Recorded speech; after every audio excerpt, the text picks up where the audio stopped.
নমস্কার, welcome to astro console. আজকে বলবো মেষ রাশির জন্য কিছু কথা। মেষ রাশির অধিপতি মঙ্গলদেব তিনি রাশি পরিবর্তন করে এখন আছেন তুলাতে, এবং এই তুলাতে থাকাকালীন মেষ রাশির জন্য কি প্রভাব আনবেন, কি ফল আনবেন, এই বিষয়ে আজকে আলোচনা করব। খুব সংক্ষেপে বলার চেষ্টা করব। তবে একটা কথা বলে রাখি, এই সংক্ষেপে বলার কথা বলতে গিয়ে মনে পড়লো যে যদি মনে হয় যে ভিডিও কিন্তু একটু বড় হবে, আমি বোঝানোর চেষ্টা করি, বুঝিয়ে বুঝিয়ে বলি, এবং আমি মনে করি যে আমার দর্শকদের বোঝানোরটা দরকার আছে এবং তারা এইভাবে বুঝতে চায়। যদি এটা করতে গিয়ে একটু ভিডিওটা বড় হয়, তো তোমাদের ভালো লাগলে দেখবে, না হলে দেখবে না, উল্টো পাল্টা কমেন্ট করবে না, আর সময় নিয়ে দেখবে, নাহলে স্কিপ করে দেখবে। ঠিক আছে? আমার ভিডিও হয়তো বলতে বলতে একটু বড় হয়, আর আমি বোঝাতে গিয়ে একবার একবার কথাটা দুবার বলে ফেলি। এটা যেমন আমার দোষ, আমি কোনো সুবক্তা নই, আর কোনো মানে শিক্ষাপ্রাপ্ত কোনো বক্তাও নই, মানে কোনোভাবেই আমি বেশ ভালো বলতে পারি না। তবে আমি চেষ্টা করি আমার নিজের মতো করে যেটুকু আমি বুঝি আমার দর্শকদের বোঝানোর। বোঝাতে গিয়ে একটু বড় হয় ভিডিও, তো মানে এইটুকুই আমার দোষ। তো এই দোষটা মেনে নিয়ে যারা দেখবে তারা দেখো, উল্টো পাল্টা কমেন্ট করবে না, আর না দেখলেও কোনো ক্ষতি নাই। ঠিক আছে? এইটা আমি বলবো যে আমার দর্শক 100টা হোক, 50টা হোক, নো প্রবলেম, আমার কোনো প্রবলেম নেই। কিন্তু আলতু ফালতু কমেন্ট করবে না, আর জ্ঞান ভাষণ দেবে না যে ভিডিও বড় হচ্ছে, ছোট করো, এই একবার ছেড়ে দুবার বলছো কেন, এইসব বলতে চাই একদম শুনবো না এসব। আর কমেন্ট করবে না এসব আলতু ফালতু। দেখবে না, ভাল লাগবে না, দেখবে না, নো প্রবলেম, আমার কোনো অসুবিধা নেই। আচ্ছা, এবার যেটা বলছিলাম, আসল কথা চলে আসি। যেটা হলো যে মঙ্গল আমাদের চলে গেছে ঠিক নিচের দিকে। কোথায়? মেষ থেকে একবারে মেষের নিচের দিকটা কোনটা? তুলা রাশি। এই তুলায় চলে গেছেন। এই তুলাটা আমাদের কত নম্বর ভাব? আমাদের মেষ থেকে গুনলে কি হবে? আমরা দেখবো যে ওটা আমাদের সপ্তম ভাব, 7 নম্বর ঘর। তো 7 নম্বর ঘরে এখন মঙ্গল আছেন। বা কি মজা! মঙ্গল এই যে এখন কবে গেছেন ওখানে, আগে ছিলেন কোথায়? ষষ্ঠ ভাবে, অর্থাৎ কন্যা রাশিতে। তো এবার কোথায় গেল মঙ্গল? মঙ্গল আমাদের 14 সেপ্টেম্বর, মানে গত রবিবার 14 সেপ্টেম্বর তিনি গেছেন তুলা রাশিতে।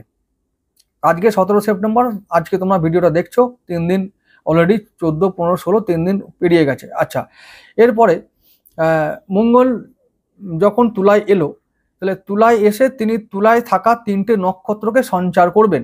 তাহলে 3টে নক্ষত্র যেহেতু, এবং 3টে নক্ষত্রে যেহেতু ভিন্ন ভিন্ন অধিপতি আছে, তাই তাদের অধিপতি অনুযায়ী তিনি ফল দেওয়ার চেষ্টা করবেন, অর্থাৎ ফলে ভিন্নতা আসবে। তাহলে মানে ভিন্ন ভিন্ন ফল হবে। তাহলে মঙ্গল যখন চিত্রায় থাকবে তখন এক ফল, যখন তিনি থাকবেন রাহু নক্ষত্র সাথীতে তখন একটা ফল, যখন তিনি থাকবেন বিশাখায়, যেটা কিনা দেবগুরু নক্ষত্র, তখন একটা ফল। তাহলে আমি এটাই বলার চেষ্টা করব, এই যে আজকে মানে 17 তারিখ থেকে একেবারে মানে 17 সেপ্টেম্বর থেকে ওই যে মানে তুলায় থাকবেন, মানে মঙ্গল তুলায় থাকবেন কতদিন পর্যন্ত? 27 অক্টোবর। 27 অক্টোবর পর্যন্ত তিনি তুলা রাশিতে থাকবেন, মানে আমাদের সপ্তম ভাবে থাকবেন। এরপরে তিনি যাবেন পরবর্তী রাশি বৃশ্চিকে, মানে তুলার পরবর্তী রাশি বৃশ্চিক, সেখানে যাবেন তিনি 28 অক্টোবর। তাহলে 28 অক্টোবর ওখানে যখন যাবেন, তার আগে 27 দিন এদিকে অক্টোবরের আর ওদিকে সেপ্টেম্বরের কয়েকটা দিন, মানে টোটাল মিলিয়ে 43 থেকে 44টা দিন হয়, এরকম একটা ব্যাপার। তাহলে এই 44 কি 43 দিন তিনি থাকবেন তুলা রাশিতে। এখন তুলা রাশিতে থাকার সময়, তুলায় থাকার সময় তিনি এই যে 3টে নক্ষত্র সঞ্চার করবেন, তার জন্য মঙ্গল মানে বিভিন্ন ফল দেবেন বিভিন্ন সময়ে, এবং তার প্রভাবটা কিন্তু মেষ রাশির, মেষ লগ্ন এই মানুষদের উপরে আসবে এবং ডাইরেক্টলি পড়বে। যেহেতু লগ্নের অধিপতি, তাই এই প্রভাবটা খুব গভীরভাবে আমাদের উপরে পড়বে। এখন গভীরভাবে যখন ফলটা আমাদের উপর আসবে, তাই কোন কোন দিন আর কোন কোন ফল, আর কি রকম ফল, কেমন ফল, এটা আমাদের জানাটা দরকার, এটা আমি মনে করি। তাহলে আমি বলবো যে প্রথমে চিত্রার কথা।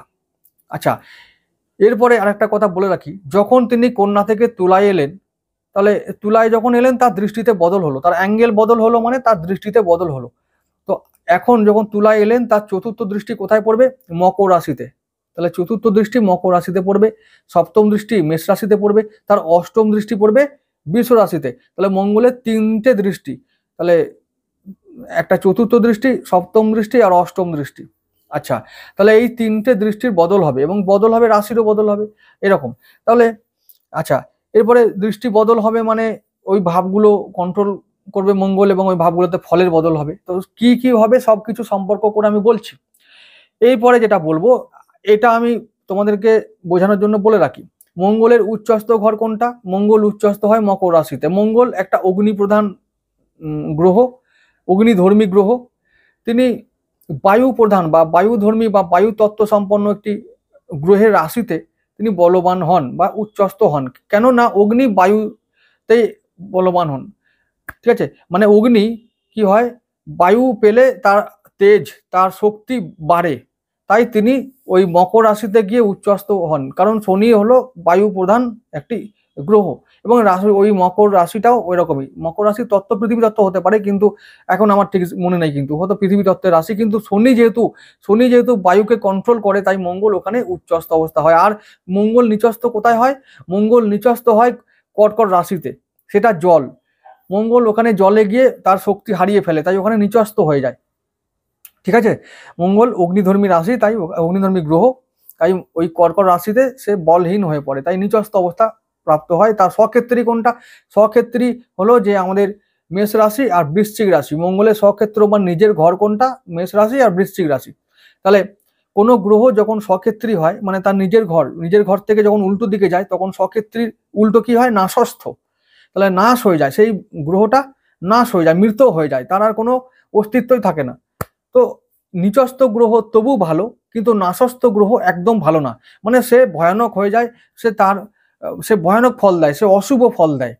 অর্থাৎ যেমন আমি বলছি, যদি মঙ্গল, মানে যখন মঙ্গল সাথীতে যাবে, মানে রাহু নক্ষত্র সাথীতে প্রবেশ করবে, তখন মঙ্গল একেবারে নাশস্থ হয়ে যাবে, তাহলে মঙ্গলের কোনো অস্তিত্বই থাকবে না, মঙ্গল বলহীন হয়ে পড়বে। তখন মঙ্গল রাহুর আদেশে কাজ করবে, রাহুর স্বরূপ নেবে, রাহুর চেহারায় চলে আসবে।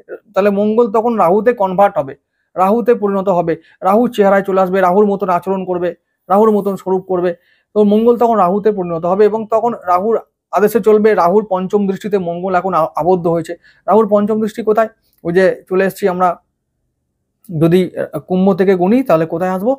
তুলায় আসবো। তাহলে পঞ্চম দৃষ্টি হলো, তাহলে মঙ্গল বন্দী হয়ে গেল, মঙ্গল রাহুর হাতে বন্দী হয়ে গেল। আচ্ছা, রাহুর হাতে যেমন বন্দী হলো, তেমনি আসারও কথা আছে যে দেবগুরু বৃহস্পতি তার পঞ্চম দৃষ্টি দিয়ে বা ওই নবম দৃষ্টি দিয়ে, না পঞ্চম দৃষ্টি, দেবগুরু বৃহস্পতির পঞ্চম দৃষ্টি পড়বে কোথায়? মঙ্গলের ওপরে, তুলা রাশিতে। তাহলে আমরা যদি রাহুর হাতে মার খাই, বা মঙ্গল যদি রাহুর হাতে মারও খায়, তাহলে কিন্তু মারের ওষুধ দেবে দেবগুরু, চিন্তার কোনো কারণ নাই, তাই হতাশ হওয়ার কোনো জায়গা নেই। আচ্ছা, কর্মফলে আমাদের ভোগ করতে হয় বিভিন্ন রাশি, নক্ষত্র, গ্রহ, চক্র, এগুলো সব সময়ের খেলা, সময়ের মতন আমাদের সমস্ত ফল, শুভ অশুভ ফল পেতে হয়।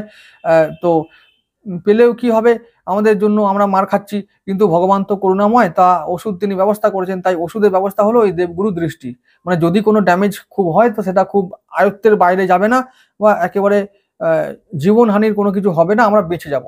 ঠিক আছে, এরকম একটা ব্যাপার, এটা প্রথমেই বলে রাখি, এটা আসার কথা, তারপর আমি সবকিছু বলছি। ভিডিও বড় হবে, কিন্তু আমি বলছি এখন যাদের বিরক্তি লাগছে, ভালো লাগছে না, চলে যাও, কোনো অসুবিধা নাই। আমি সব কিছু বুঝিয়ে বুঝিয়ে বলি, প্রত্যেকটা রাশির জন্য যখন আমি ভিডিও করি, একদম বুঝিয়ে বুঝিয়ে বলি, ধরে ধরে বলি, যাতে প্রত্যেকটা মানুষ বুঝতে পারে যে কি বলছি। আবল তাবল কথা আমি কোনোদিন কখনো কারণে বলিনি। আমার সমস্ত মেষ রাশির জন্য যে সমস্ত ভিডিও আছে, চাইলে তোমরা আমার প্লেলিস্টে সব কিছু রেখে দিয়েছি, দেখতে পারো। আমি অযৌক্তিক কথা, অকারণ কথা, অপ্রাসঙ্গিক কথা, তোল্লাই দিয়ে কথা, বার খাইয়ে কথা কোনোদিন বলিনি, আগামী দিনেও বলবো না। আর আলতু ফালতু কথা বলার লোক আমি নই, যেটা বলবো, যেটা বুঝি, সেটা হবে, সেটাই বলবো। কাউকে খুশি করার জন্য কোনোদিন কিছু বলি না, কারো কাছ থেকে কোনো আশা করি না, আশা রাখিও না। আর আমার কাছে এই জন্য যেন কেউ আশাও না করে কোনোদিন, এটাই আমি চাই। তো আমি চাই এটাই, যে যেটা সঠিক সেটা বলবো, আর সেভাবে বলতে চেষ্টা করি। আমার দর্শক কম হোক, নো প্রবলেম, আমার এতে পেট ভরার নয়, পেট ভরানোর জন্য আমি এসব করি না। যেটা ভালো লাগে, ভালো লাগার কাজ ভালো লাগার মতো করে করি। দর্শক যেন খুশি হয়, সে যেন কিছু শেখে, কিছু যেন বোঝে। আবল তাবল বলে চলে যাবো, আরে বাড়ি হবে, গাড়ি হবে, ও মজা নাকি, কদিন চলবে ভাই এমনি করে? আমি এসব চাই না। যাই হোক, যেটা বলছিলাম, তাহলে হ্যাঁ, কি বলছিলাম, ওই যে মঙ্গলের নাশস্থ অবস্থাটা বললাম। তাহলে মঙ্গলের চারটে জায়গা কি? স্বক্ষেত্রী মেষ রাশি, কর্কট রাশি হলো নিচস্থ জায়গা, তুলা রাশি হলো নাশস্থ জায়গা, আর উচ্চস্থ জায়গা কোনটা হলো, যেখানে মঙ্গল সব থেকে বলবান হবে, মকর রাশি। তাহলে এই হলো ব্যাপার। তা এরপরে আরেকটা ব্যাপার আছে, যেটা হলো মঙ্গলের আরেকটি স্বক্ষেত্র আছে, সেটা হলো বৃশ্চিক রাশি। তাহলে বৃশ্চিক রাশি যদি স্বক্ষেত্র হয়, তাহলে তার উল্টো দিকটা বৃষ রাশি। ওই যখন থাকবে মঙ্গল বৃষ রাশিতে, তখন কিন্তু মঙ্গল আবার নাশস্থ হয়। তাহলে মঙ্গল দুবার বছরে নাশস্থ হবে, একবার বৃষ রাশিতে আর একবার তুলা রাশিতে। মানে শুক্রের ক্ষেত্রে মঙ্গল নাশস্থ হয়। এটার পিছনে একটা কারণ আছে, বলবো? আচ্ছা বলে রাখি, ভিডিও বড় হোক, কোনো অসুবিধা, শিখে রাখো আগে। আচ্ছা, মঙ্গলকে আমরা আমরা শিবের সঙ্গে বা মানে পুরুষ শক্তির সঙ্গে আমরা তুলনা করি। মানে শিব, ভগবান শিবের সঙ্গে তুলনা করি, মানে পুরুষ শক্তি, মেল এনার্জি। আর শুক্র হলো মাতা পার্বতী, মানে ফিমেল এনার্জি, এটা সঙ্গে আমরা তুলনা করি, অর্থাৎ তিনি পুরুষ আর আমাদের মাতা পার্বতী প্রকৃতি। মানে মঙ্গল যদি পুরুষ হয় তাহলে মাতা পার্বতী প্রকৃতি, তাহলে মাতা পার্বতীর ঘর কোনটা? ওই তুলা রাশিটা, মানে শুক্র।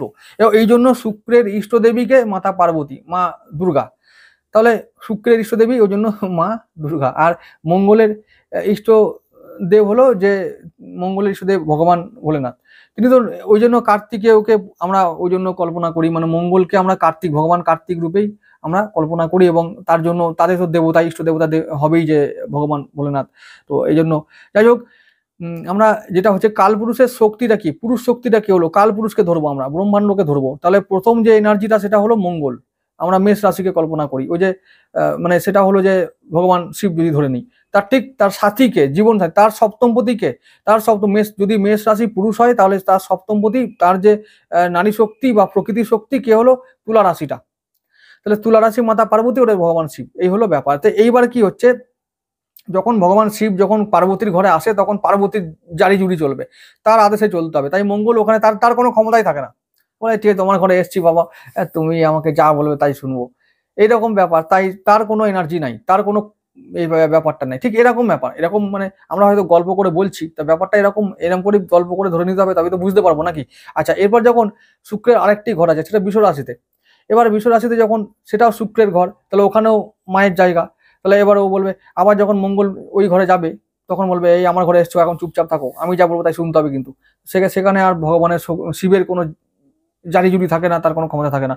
এরকম, এই জন্য ওই যে দুটো জায়গা মঙ্গলের কোনো শক্তি নাই, এই জন্য এই দুটো জায়গা একটু সাবধান থাকতে হয়, ভগবানকেও থাকতে হয়, আমাদেরকেও থাকতে হয়। আর আমি বলবো যে নিচস্থ তবু ভালো, নিচস্থ মানে হলো যে গ্রহটা জীবিত আছে, তাকে যদি আমরা সাপোর্ট দিই তাহলে সেই গ্রহটা কাজ করতে পারে। কিন্তু নাশস্ত হলে কি হবে? নাশস্ত মানে ভয়ানক কাণ্ড, ভয়ানক কাণ্ড কারখানা, ভয়ানক ব্যাপার, মানে সে মরে গেছে, মৃত হয়ে গেছে। যখন তিনি রাহুর নক্ষত্রে আসবেন মঙ্গল সাথীতে, তখন মঙ্গল মরে যাবে, সেনাপতি বন্দী হয়ে যাবে, মঙ্গল বলহীন হয়ে পড়বে, আর রাহুর স্বরূপ নেবে, তখন রাহুর মতন আচরণ করবে, সে তার জ্ঞান থাকবে না যে আমি মঙ্গল না অমঙ্গল, কার কি করব। তাই মঙ্গল বন্ধু হলেও, মঙ্গল আমাদের মেষ রাশির বন্ধু, কিন্তু মেষ রাশি মেষ লগ্নের বন্ধু, কিন্তু তখন তবুও বলবো সাবধান থাকতে হবে। ওই ওই কটা দিন, কবে সেটা আমি বলছি, কবে কোন দিন থেকে কোন দিন আমি বলছি সেটা। আচ্ছা, এবার যেটা বলবো যে আমাদের মঙ্গলের পজিশনগুলো বলে দিয়েছি, মঙ্গলের 4টে জায়গা এরকম অবস্থা হয়। আচ্ছা, এরপরে যেটা বলবো যে মঙ্গল এসছে 14 তারিখে, মানে 14 সেপ্টেম্বর 2025 সালের রবিবার দিন মঙ্গল এসছে তুলা রাশিতে। থাকবেন কত, মানে তুলা রাশিতে এলেই যে নিচস্থ হয়ে গেল বা আমাদের নাশস্ত হয়ে গেল এরকমটা কারণ নেই বলার। কারণ মঙ্গল এখন আছেন চিত্রা নক্ষত্রে, যা কিনা নিজের নক্ষত্র। মঙ্গল চিত্রা থাকাকালীন নাশস্ত হবে না, মঙ্গল নাশস্ত হবে যখন তিনি রাহুর নক্ষত্রতে প্রবেশ করবে, সাথীতে প্রবেশ করবে তখন। আচ্ছা, এবারে চিত্রা থাকাকালীন যেহেতু মঙ্গল নিজের ঘরে আছেন, তো এখন তিনি বলবান আছেন, ঠিক আছে, এখন তিনি নিজের শক্তিতে আছেন। তাই এখন এই আগামী 6-7টা দিন, অর্থাৎ মঙ্গল থাকবেন 23শে সেপ্টেম্বর পর্যন্ত চিত্রায়, 24 তারিখে যাবে সাথীতে। তাহলে যতদিন পর্যন্ত তিনি চিত্রায় থাকবেন, অর্থাৎ 23 তারিখ পর্যন্ত আমাদের কোনো চিন্তার কোনো কারণ নাই, ঠিক আছে, এইটা মনে রাখতে হবে। কিরকম ব্যাপার, তাহলে আমাদের এই 7টা দিনের কথা আগে বলবো, তারপরে সাথীর কথা বলবো, তারপর বিশাখার কথা বলে ভিডিও শেষ করে দেবো, চিন্তার কোনো কারণ নাই। এবার আস্তে করে একটু ধৈর্য ধরে শোনো, মন দিয়ে একটু শোনো, মন দিয়ে বুঝতে পারা যাবে যে কি বলছে, আরে হবেটা কি। আচ্ছা, একটা কথা হলো যে কথাগুলো বলতে গিয়ে তো সময় লাগে তো নাকি, কথাগুলো বলাটা একটু তো সময় লাগতে হবে, মানে এমনি এমনি আলতু ফালতু করে বলে দিলে তো চলে হবে না। আমি যদি বলি যে বাড়ি হবে, গাড়ি হবে, চলে যাবে, ডাউন হবে, ডাউন হবে, এটা ভালো লাগবে না, আমার নিজের ভালো লাগে না এরকম করতে। কতদিন এরকম করে বোকা বানিয়ে লোককে চলবে? লোকে বুঝুক, জানুক, শিখুক, অল্প লোক শিখুক, তাও ভালো, এটা আমি চাই। কেন মঙ্গল এখানে নাশস্ত হয়? নাশস্ত মানে কি, নিচস্থ মানে কি, উচ্চস্থ কেন প্রাপ্ত হয়? ওই ওখানে সক্ষেত্রী কেন, সক্ষেত্রের উল্টো দিকে কেন নাশস্ত বলবো? নাশস্ত হওয়ার পিছনে কারণটা কি? এইগুলো বোঝানোর দরকার আছে, এগুলো বোঝার দরকার আছে, তবে গিয়ে আমরা জ্যোতিষ সম্বন্ধে, জ্যোতিষের আমরা একটা ভিডিও দেখছি মানে জ্যোতিষ সম্বন্ধে সম্যক ধারণা আমাদের থাকা চাই, একটু হলেও বুঝবো আমরা, যেন এই যে আজকের যে বিষয়বস্তু, সেই বিষয়বস্তু সম্বন্ধে সম্পূর্ণ ধারণা থাকা চাই। সম্পূর্ণ ধারণা থাকলে বা বিষয়টা বুঝলে তবে আগ্রহ বাড়বে, এবং তাতে আমরা নিজের সম্বন্ধে জানতে পারবো যে হ্যাঁ সত্যি এগুলো হতে চলেছে, এই বিষয়ে আমাদের সাবধান থাকতে হবে। আর এই বিষয়ে সাবধান থাকলে আমরা এই বিষয়গুলোকে, যেগুলো আমাদের যে ড্যামেজ হবে, সেই ড্যামেজগুলোকে আমরা একটু হলেও কন্ট্রোল করতে সক্ষম হব। এই জন্য জ্যোতিষ, জ্যোতিষ হলো বেদের চক্ষু এবং জ্যোতিষের চক্ষু হলো নক্ষত্র। তাই নক্ষত্র ধরে যদি আমরা জ্যোতিষ বিচার করি তাহলে আমরা আরো বেশি প্রপারলি সবকিছু করতে পারবো, আর আমাদের আগে থেকে সব কিছু বুঝে নিয়ে সতর্ক হতে পারবো, ড্যামেজটাকে কন্ট্রোল করতে পারবো। এটাই জ্যোতিষের উদ্দেশ্য। তাই এই সমস্ত বিষয়ে একটু সময় লাগাটা প্রয়োজন, একটু বোঝাটা প্রয়োজন। ঠিক আছে, কেউ এগুলো বুঝিয়ে দেবে না। এগুলো সব বেশিরভাগ জ্যোতিষী আছে বাজারে, অনেক ইউটিউবে অনেক বড় বড় ফেমাস সব আছে, হ্যাঁ, খুব সংক্ষেপে বলে চলে যাবে, খুব ভালো ভালো কথা বলে চলে যাবে। কি হবে? কিছু হয় কি? পেট ভরে না জীবন চলে যায়? তোমরা কোটিপতি হয়ে গেছো? এগুলো বোঝার দরকার আছে ভাই। বুঝো, আগে বোঝো। হবে না, কোটিপতি হবে না ভাই। জীবনে এখানে মরতে এসেছো, পরিষ্কার কথা, এগুলো জেনে রাখো। এই জীবনে এসেছো, নরকে এসেছো, এটা নরক। এখানে যারা বীর, যারা বাহুবলী, তারা এখানে এই পৃথিবীকে ভোগ করবে, এটা পৃথিবীর নিয়ম। বীর ভোগ্যা বসুন্ধরা, এটা আমার কথা নয়, এটা এই যারা শাস্ত্রবিদ ছিল তারা বলে গেছে বহুদিন আগে। বীর ভোগ্যা বসুন্ধরা, বীর হও, নাহলে ফুটে যাও, শেষ। দুনিয়া তোমাকে মারিয়ে চলবে। এইগুলো তাহলে জ্ঞান শক্তি, জ্ঞান সম্পদ, জ্ঞানকে কাজে লাগাও, এগিয়ে চলো জীবনে, না হলে কিচ্ছু পাবে না। কোটিপতি হওয়া চারটিখানি কথা নাকি? জন্ম ভাগ্য করতে হয়। ভগবান চায় প্রতি মুহূর্তে মারতে আমাদের, আর দুনিয়াও চায়, কেউ সাহায্য করবে না। দুনিয়ার প্রতিটা লোকই এরকম, আমি মরে গেলে আমার গেল দুনিয়ার আনন্দ, সবাই আনন্দ করবে, কি ভালো লোকটা মরে গেছে, কি মজা, হরি হরি বল। তো তুমি মরে গেলে তোমার গেল, তোমার মা বাবার গেল, দুনিয়ার মজা। তো মজা দেবে তুমি দুনিয়াকে, দুনিয়াকে মজা দেখাবে, দেখাও। যাই হোক, যেটা বলছিলাম, তাহলে চিত্রা থাকাকালীন আমাদের কোনো সমস্যা নেই। কিরকম সমস্যা নেই, কোন কোন দিকে ভালো হবে বলে রাখি। তাহলে ভালো হলো এটাই যে তুলা থাকলে তার দৃষ্টি কোথায় পড়বে? তার তুলায় থাকলে চতুর্থ দৃষ্টি পড়বে মকর রাশিতে, সপ্তম দৃষ্টি মেষ রাশিতে, অষ্টম দৃষ্টি বৃষ রাশিতে। তা মঙ্গলের কটা দৃষ্টি হলো? তিনটে দৃষ্টি হলো। মঙ্গলের দৃষ্টি চতুর্থ, সপ্তম, অষ্টম। তাহলে আমি একটা কথা বলে রাখি, যতদিন তিনি তুলায় থাকবেন, তাহলে তুলায় থাকাকালীন তার দৃষ্টি বদল হবে না, দৃষ্টি কিন্তু ওই একই থাকবে, মকর, মেষ আর বৃষ রাশি। তাহলে এবার নক্ষত্র যখন বদলে যাবে, দৃষ্টিভঙ্গি বদলে যাবে, কিন্তু দৃষ্টি বদলাবে না। দৃষ্টিভঙ্গি আর দৃষ্টির মধ্যে পার্থক্য আছে, তো এটা বোঝার মতন ক্ষমতা নিশ্চয়ই তোমাদের আছে। আচ্ছা, এরপরে যেটা বলছিলাম, মানে ফল দেওয়ার ক্ষমতাটা বদলাবে। আচ্ছা, তাহলে মকর আমাদের কত নম্বর ঘর? আমাদের ওটা দশম ভাব, তাই না? কর্মের জায়গা, তাই তো? তাহলে সপ্তম ভাবে থেকে তিনি দশম ভাবে দৃষ্টি রাখবেন, তাহলে কর্মে উন্নতি হবে। আগামী 7 দিন কর্মে উন্নতি হবে, নতুন কর্ম পেতে পারো। তো দাম্পত্য জীবনে উন্নতি, ব্যবসায় উন্নতি, কর্মে উন্নতি, কর্মে বদল হবে। কেউ যদি চাইছো যে কর্মে একটু বদলি চাইছো, বদলি, মনের মতো কর্ম চাইছো, মনের মতো কর্ম হবে। কর্মজগৎ সম্বন্ধে সমস্ত রকমের কাঙ্ক্ষিত ফল তোমরা পাবে। আচ্ছা, এরপরে তোমাদের মঙ্গলের যে সপ্তম দৃষ্টি তোমাদের লগ্নের উপরে পড়বে, শরীর স্বাস্থ্য মজবুত হবে, আত্মবিশ্বাস তুঙ্গে থাকবে, শরীর স্বাস্থ্য ভালো থাকবে, কোনো চিন্তা নেই। আর তার মঙ্গলের যে অষ্টম দৃষ্টি কোথায় পড়বে? বৃষ রাশিতে। তাহলে অষ্টম দৃষ্টিটা খুব একটা ভালো না, সেটা সাবধান থাকার ব্যাপার। তাহলে তোমাদের সঞ্চয় ভাব কোনটা? ব্যাংক অ্যাকাউন্ট কোনটা গো? ব্যাংক অ্যাকাউন্ট হচ্ছে বৃষ রাশিটা, তোমাদের দ্বিতীয় ভাব। তাহলে ব্যাংক অ্যাকাউন্টে লগ্নপতি দৃষ্টি আছে, যে হ্যাঁ তাহলে ব্যাংকে টাকা ঢুকবে, এবার পকেটে টাকা আসবে। তাহলে কি করতে হবে বাবু? কি করতে হবে? ইনভেস্ট করতে হবে। এখন ইনভেস্ট করো ব্যবসায়। মঙ্গল জমি জায়গার মালিক, বাড়ি গাড়ির মালিক, তাহলে এখন বাড়ি জমি জায়গায় ব্যাপারে ইনভেস্ট করো, লাভ পাবে। আর যদি তাও না হয় তো শেয়ারে ইনভেস্ট করো, টিকিট কাটো। হরি বল। লগ্নে দৃষ্টি আছে, কখন লক্ষ্মী ঢুকে যাবে চিন্তা করতে পারবে না। আর কর্মজগতে দৃষ্টি আছে, তাহলে এখন কর্ম করতে করতে কখন লক্ষ্মী লাভ করবে বুঝতে পারবে না। তো করো করো, দেখবে কাটো, টিকিট ফিট কেটে দাও, হয়ে যাবে। হরি বল। কখন কি। আর একটা মজার কথা বলে রাখছি, শনি এখন কোথায় আছে? দ্বাদশ ভাবে, তোমাদের দ্বাদশ ভাবে মানে 12 নম্বর ঘরে। তো শনি কর্মপতি, ওই কর্মপতি আমাদের 12 নম্বর ঘরে আছে। আর 12 নম্বর ঘরটা বিদেশ, শেয়ার, অনলাইন, গ্যাম্বলিং। শনির থেকে অষ্টম ভাবে মঙ্গল আছে এখন লগ্নপতি। তো অষ্টম ভাবটা অনিশ্চয়তা, ওই রকম মানে হঠাৎ করে কোনো কিছু ঘটে যাওয়া, এবারে ওই রকম পেয়ে যাওয়া, মানে সাডেন মানি, হঠাৎ করে প্রাপ্তি। আচ্ছা, বিমা সূত্রে প্রাপ্তি, পৈতৃক সূত্রে প্রাপ্তি, এগুলো হতেও পারে কারো কারো ক্ষেত্রে। যারা ভাগ্যবান তারা আছেও, তারা হয়ে যাবে। তো চেষ্টা করো, চেষ্টা করতে হবে তো, নাকি না ভয় খেলে চলবে? তো এইগুলো আগামী 7 দিনের জন্য বললাম। আচ্ছা, এরপরে বলবো যখন 7 দিন তাহলে ভালোই কাটলো। আচ্ছা, এরপরে পরবর্তী নক্ষত্রে চলে যাব সাথীতে। তো মঙ্গল সাথীতে কখন আসবে? 24 সেপ্টেম্বর। 24 সেপ্টেম্বর 2025 সালে মঙ্গল রাহুর নক্ষত্র সাথীতে প্রবেশ করবে। এবার ঠিক সাথীতে যখন প্রবেশ করবে, এবার সাথীতে তিনি কতদিন থাকবেন? ওই নক্ষত্রে থাকবে তিনি তোমার 12ই অক্টোবর পর্যন্ত। তাহলে 12 দিন, আর এদিকে তোমার 6 দিন থেকে 7 দিন, 6 দিন, তাহলে 18 থেকে 19টা দিন আমাদের সাবধান থাকতে হবে রাহুর থেকে আর মঙ্গলের থেকে। মঙ্গল আমাদের লগ্নপতি হলেও কি হবে? রাহুর আকার ধারণ করবে। তো আমার বন্ধু হলে কি হবে? সে তো আমার বন্ধু এখন নয়, গেছে শত্রুর ঘরে, নিজের স্বরূপ হারিয়ে ফেলেছে, তার মঙ্গল অমঙ্গল জ্ঞান থাকবে না, তার ভালো মন্দ জ্ঞান থাকবে না। সে কি করবে, যেহেতু আমাদের মঙ্গলের দৃষ্টি আছে লগ্ন ভাবেই, মানে আমাদের মাথার উপরে দৃষ্টি, পুরো মুন্ডুটার উপর দৃষ্টি আছে। এবার মুন্ডুর উপর দৃষ্টি মানে মাথায় রাগ উঠবে, মাথায় রক্ত উঠবে, রাগ হবে, উল্টো পাল্টা বলে ফেলবো, সাবধান। তাহলে আর আরেকটা কথা বলে রাখি, যখন তিনি তুলায় আছেন, তাহলে বলে রেখেছি যে তার অষ্টম দৃষ্টি কোথায় পড়ছে, বৃষ রাশিতে।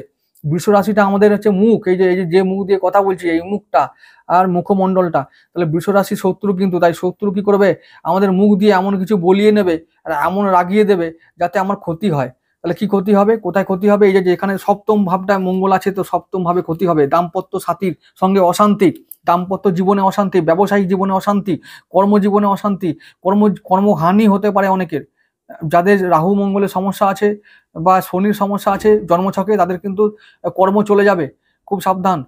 সাবধান থাকলে হয়তো ড্যামেজটা কিছুটা কন্ট্রোল করতে পারি। এইটুকুই যে বলবো, যে আসার কথা হলো যে আমাদের মঙ্গলদেব, তার উপরে দৃষ্টি আছে দেবগুরুর, যদি চেষ্টা করি তাহলে হয়তো কিছুটা কন্ট্রোল করতে পারবো, এইটুকু বলতে পারি। আর যদি কর্ম চলেও যায়, পরবর্তী নক্ষত্র বিশাখাতে আমরা কর্মটা আবার পেয়ে যাবো, তাই হতাশ হবার কিছু নেই, চিন্তা করার কিছু নেই।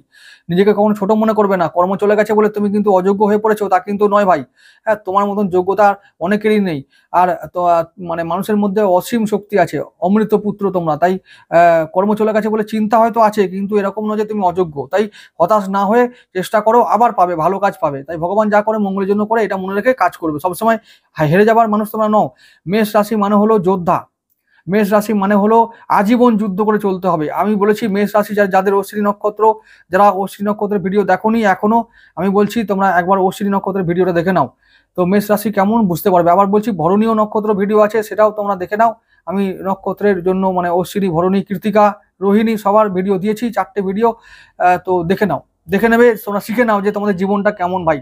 হ্যাঁ, সেখানে 1 ঘন্টার ভিডিও, এগুলো ভরণী এবং অশ্বিনী 1 ঘন্টার ভিডিও দিয়েছি, দেখে নাও, খুব ভালো লাগবে, শিখতে পারবে কিছু, বুঝতে পারবে নিজের জীবন সম্বন্ধে অনেক কিছু। ঠিক আছে, শিখে নাও, এগুলো জেনে নাও, দেখো, সময় ভালো কাজের জন্য ব্যয় করো ভাই, ভালো লাগবে, অনেক কিছু শিখতে পারবে, এটা বলে রাখলাম।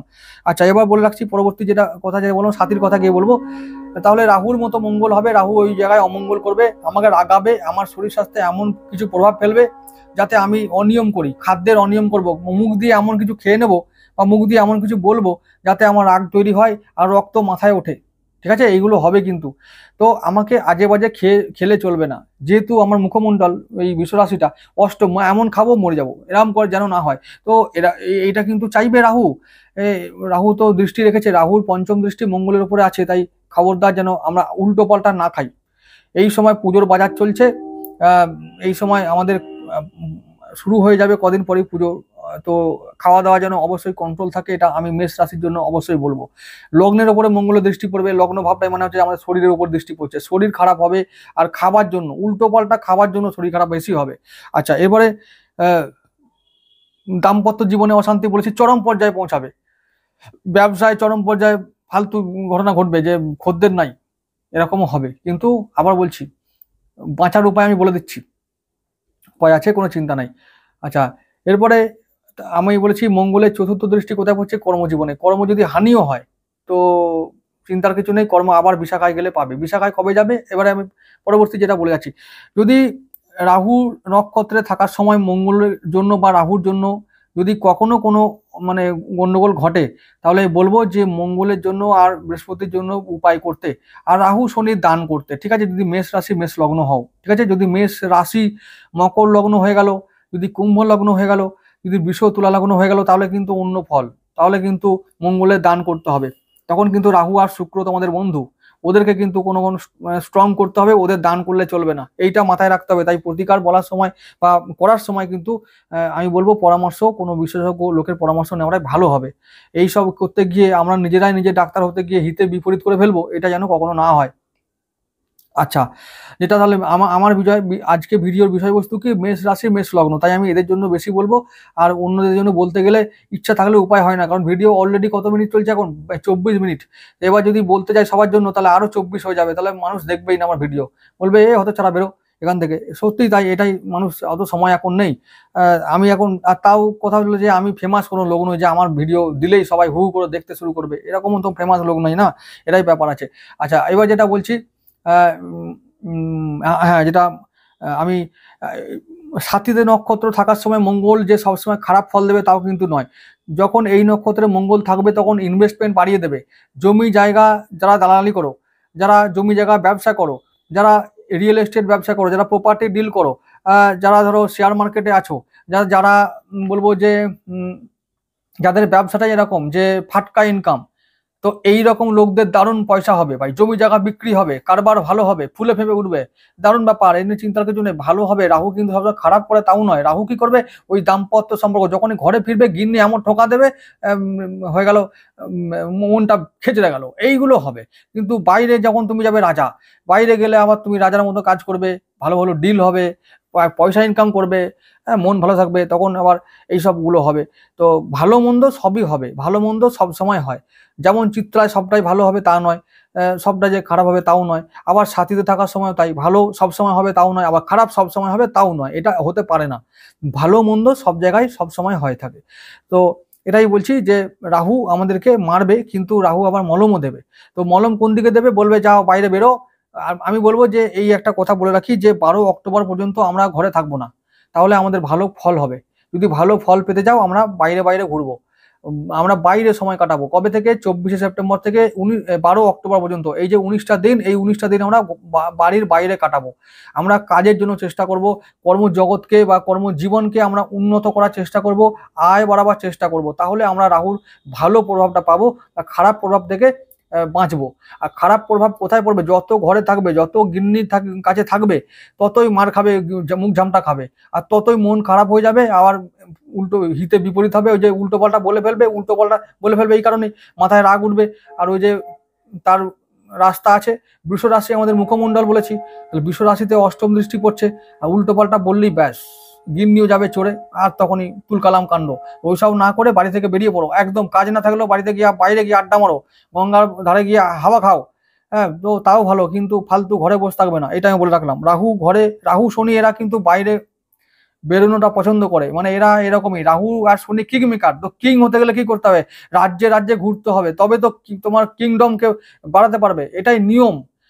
ঘর কোনো হলে মুশকিল, খুব সাবধান। যদি ঘরে যদি মনে হয় যে থাকলে ভালো, ঘরে যদি ওয়ার্ক ফ্রম হোম সেটা অন্য কথা, কিন্তু কাজ করতে হবে। সময় আইডল সময় নষ্ট করলে চলবে না ঘরের মধ্যে, এইটা বলে রাখলাম। কিং মেকার রাহু আর শনি, কিন্তু এদের থেকে মুখ ফিরিয়ে চলবে না, থাকলে চলবে না।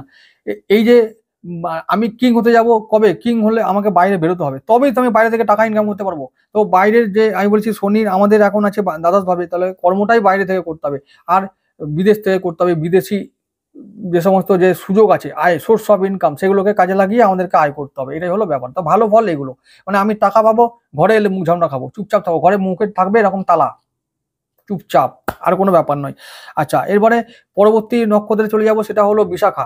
বিশাখায় যখন যাব, মঙ্গল যাবে, তখন এই যে রাহু যদি কখনো ড্যামেজ কিছু করে, সেটাকে কন্ট্রোল করবে দেবগুরু বৃহস্পতি। কারণ বিশাখায় মঙ্গল কবে যাবে সেটা বলে রাখি, মঙ্গল বিশাখায় যাবে 13 অক্টোবর। তাহলে 13 অক্টোবর থেকে আবার তিনি তুলায় থাকবেন, আমি বলেছি কতদিন পর্যন্ত, ওই যে 27শে অক্টোবর। তাহলে 13 থেকে 27, ওই 13-14 দিন তিনি থাকবেন আমাদের বিশাখা নক্ষত্রের তুলা রাশিতে। এবারে তখন যখন তিনি তুলায় থাকবেন, তাহলে তার পঞ্চম দৃষ্টি, আমি বলেছি মানে বৃহস্পতির পঞ্চম দৃষ্টি মঙ্গলের উপর পড়ছে, তাহলে মঙ্গল ও বৃহস্পতি দুজনে মিলে আবার ড্যামেজটা কন্ট্রোল করে ফেলবে। তাই হতাশ হবার কিছু নেই। যদি মনে রাখবে যে যদি কখনো খারাপ দিন আসে, তবে সেটা অল্প সময়ের জন্য, মাত্র 19 দিনের জন্য। একটু ধৈর্য ধরে কথা ও ব্যবহার, মানে বাণী ও ব্যবহারকে নিয়ন্ত্রণে রাখতে পারলে, মাথা মেজাজ ঠান্ডা রাখতে পারলে, আর যদি বুদ্ধি দিয়ে কাজ করতে পারি, এই 19টা দিনকে কাটিয়ে নিতে পারলে আমরা আবার ভালো দিন দেখতে পাবো। তাই হতাশ হবার কোনো কারণ নাই। আমি আবার বলছি, যদি কর্ম চলেও যায় কারোর, তাহলে কর্ম আবার ফিরে পাবে, বিশাখায় এসে আবার একটা ভালো কর্ম পেয়ে যাবে। তো মানে ওই দিনটা হলো 13 অক্টোবর থেকে। 13 অক্টোবরে ভালো আবার দিন শুরু হবে আস্তে আস্তে করে, যখন আবার মঙ্গল সক্ষেত্রী হবে। কবে সক্ষেত্রী হবে, 28শে অক্টোবর যাবে বৃশ্চিক রাশিতে। 28শে অক্টোবর পর্যন্ত তোমরা আবার যে ড্যামেজগুলো আমাদের অক্টোবরের প্রথম দিকে আর সেপ্টেম্বরের শেষ দিকে হয়েছিল, ওটা অনেকটা কন্ট্রোল হয়ে যাবে। তাই চিন্তার কোনো কারণ নেই। কন্ট্রোল কোন দিকে হবে, যা যা বিষয়ে ড্যামেজ হয়েছিল সব কন্ট্রোল হয়ে যাবে, নো প্রবলেম। ভিডিও অনেক বড় হয়ে গেছে, আর বেশি বলবো না। আমি আবার বলছি যে যদি মেষ রাশি মেষ লগ্ন হয়, তাহলে আবার বলবো যে আমাদের বজরংবলীকে যত বড় পুজো করো। আর যদি মেষ রাশি অন্য লগ্ন হয়, মঙ্গল যাদের যাদের শত্রু, যেমন ধরো এই যে কুম্ভ লগ্ন, মকর লগ্ন, বৃষ লগ্ন, তুলা লগ্ন, মিথুন লগ্ন, কন্যা লগ্ন, মেষ রাশি, এই সমস্ত লগ্ন। তাহলে মঙ্গল এদের কি হচ্ছে? বন্ধু নয়, মঙ্গল এদের শত্রু। তাহলে মঙ্গল শত্রু হলে মঙ্গলের দান করো ভাই তোমরা। আর যদি তোমাদের যদি হয় মেষ রাশি, মেষ লগ্ন, কর্কট লগ্ন, সিংহ লগ্ন, আমাদের বৃশ্চিক লগ্ন, ধনু লগ্ন, মীন লগ্ন, তাহলে কি হবে? এদের জন্য মঙ্গল বন্ধু, তাই মঙ্গলকে স্ট্রং করতে হবে। মঙ্গলকে স্ট্রং করতে গেলে কি করতে হবে? আমাদের বজরংবলীকে পুজো করতে হবে, হনুমান চালিসা পাঠ করতে হবে, এরকম ব্যাপার। আর যদি মঙ্গল শত্রু হয় তাহলে তার স্টোন পড়লে চলবে না, বা তাকে বলবান করলে চলবে, তার দান করতে হবে। বলবান করলে চলবে না, দান করো, মঙ্গলের দান করো, লাল জিনিস দান করো, মুসুরি ডাল দান করো, লাল ফুল দান করো, লাল কাপড় দান করো, এরকম যার যেটা সুবিধা হবে। লাল মিষ্টি দান করো, মন্দিরে যাও, মা কালীকে জবা ফুলের মালা নিয়ে চলে যাও, মা কালীর মন্দিরে মা কালীকে পড়াও, জবা ফুলের মালা, জবা ফুল দাও, না হলে এরকম করলে তোমরা মঙ্গলকে শান্ত রাখতে পারবে। যারা মঙ্গলের শত্রু কারা বলেছি বারবার? মকর, শনির লোকরা। ঠিক আছে, তো ভালো করে বুঝতে পেরেছো আশা করি। তো তোমরা সবাই ভালো থেকো, পুজোটা ভালো করে কাটাও। আবার পরবর্তী ভিডিও দেখা হবে, সাপ্তাহিক রাশি বলে ভিডিওতে আমি আসছি। তো তখন আবার দেখবে, আমি আশা করবো যে তোমরা দেখবে। হ্যাঁ দর্শক 30 মিনিট হয়ে গেছে, দর্শক হবে না, 10 জন কি 100 জন হবে তো ঠিক আছে, নো প্রবলেম। 100 জন দর্শক ওই ভালো করে দেখুক, ঠিক আছে। নমস্কার।